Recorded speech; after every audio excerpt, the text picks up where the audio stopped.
نحمدہ و نصلی علی رسولہ الکریم بسم اللہ الرحمن الرحیم۔ حضرت طالوت علیہ السلام کے واقعے میں سب سے بڑا سبق یہ ہے کہ میدان جنگ میں کامیابی کے لیے ایسا فرد منتخب کیا گیا جو علم اور جسم کی صلاحیتوں سے بھرپور تھا، لہذا کسی بھی کام کے لیے ایسے فرد کا انتخاب ہونا چاہیے جو اس کام کے لیے موزوں ہو۔ لشکر جب روانہ ہوا تو حضرت طالوت نے اپنے سپاہیوں سے کہا کہ آگے ایک نہر آ رہی ہے، اس سے پانی ہرگز نہ پینا الا یہ کہ کوئی ایک دو گھونٹ پی لے۔ لیکن کئی لوگوں نے اس تنبیہ کے باوجود نہر کا پانی خوب پیا اور بے سدھ ہو گئے۔ اس کی وجہ سے وہ لوگ بھی دشمن کے مقابلے سے منہ موڑ گئے۔ لہذا اپنے امیر کی اطاعت کرنا اور حکمت عملی اور منصوبہ بندی سے مہم جوئی کرنا بھی ضروری ہے۔ آخر میں جو چند سپاہی حضرت طالوت علیہ السلام کے لشکر میں باقی رہ گئے تھے، وہ جب دشمن جالوت کے بالمقابل آئے تو انہوں نے اللہ تعالیٰ سے دعا کی، ربنا افرغ علینا صبرا وثبت اقدامنا وانصرنا علی القوم الکافرین۔ صلح ہو یا جنگ، سفر ہو یا حضر، اللہ سے دعا کرنا اہل ایمان کا طریقہ ہے۔ اس تھوڑے سے لشکر نے جالوت کے عظیم لشکر کو شکست دے دی، جس سے معلوم ہوا کہ قوت ایمانی، جذبہ جہاد، تعلق باللہ اور حکمت عملی کے ساتھ اگر دشمن کا مقابلہ کیا جائے تو چھوٹے سے لشکر بھی بڑے بڑے لشکروں پر غالب آ جاتے ہیں۔ پھر قرآن مجید کی سب سے عظیم آیت الکرسی کا آغاز ہوتا ہے، جسے نبی اکرم صلی اللہ علیہ وسلم نے قرآن کی سب سے افضل، سب سے عظیم اور تمام آیتوں کی سردار قرار دیا ہے۔ اس آیت کے شروع میں اللہ نے اپنی توحید اور دو صفات کا ذکر کیا کہ اللہ حی و قیوم ہے، یعنی زندہ و جاوید ہے اور قائم و دائم ہے۔ لفظ قیوم کا مطلب ہے وہ ہستی جو خود اپنے بل پر قائم ہو اور دوسروں کو بھی قائم رکھنے والی ہو۔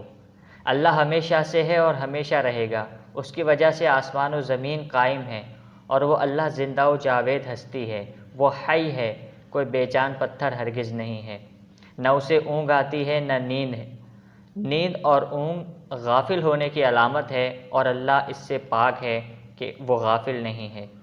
اور فرمایا کہ کون شخص ہے جو اس کے سامنے اس دن کوئی سفارش کر سکے، اس کے جلال کے آگے انبیاء کچھ نہ کہہ سکیں گے، فرشتے کچھ نہ کہہ سکیں گے۔ ایک آیت میں بتایا گیا ہے کہ اس دن جبرائیل علیہ السلام اور سارے فرشتے صف بستہ اس کے سامنے کھڑے ہوں گے اور کوئی بات تک نہ کر سکے گا سوائے اس کے جسے اللہ نے خود اجازت دے دی ہو، اور وہ بھی صرف ٹھیک ٹھیک بات کہے گا۔ وہ آسمان اور زمینوں کا مالک ہے، اس کی کرسی آسمان و زمین پر محیط ہے، اور اسے کائنات کا انتظام و انصرام کسی تھکان میں مبتلا نہیں کرتا۔ وہ بہت عظیم و بلند ذات ہے۔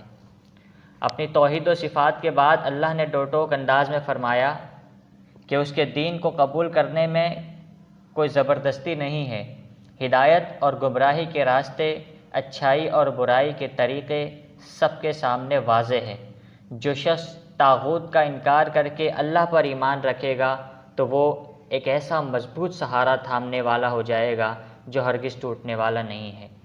قرآن کے اصطلاح میں طاغوت سے مراد وہ بندہ ہے جو بندگی کی حد سے تجاوز کر کے خود آقائی و خداوندی کا دم بھرے اور خدا کے بندوں سے اپنی بندگی کرائے۔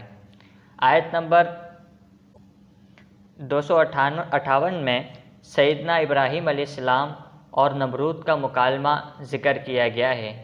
جب حضرت ابراہیم نے کہا کہ میرا رب زندہ کرتا اور مارتا ہے، تو نمرود نے کہا کہ میں بھی زندہ کرتا اور مارتا ہوں۔ دو لوگوں کو بلا کر ایک کو قتل کر دیا، ایک کو رہا کر دیا۔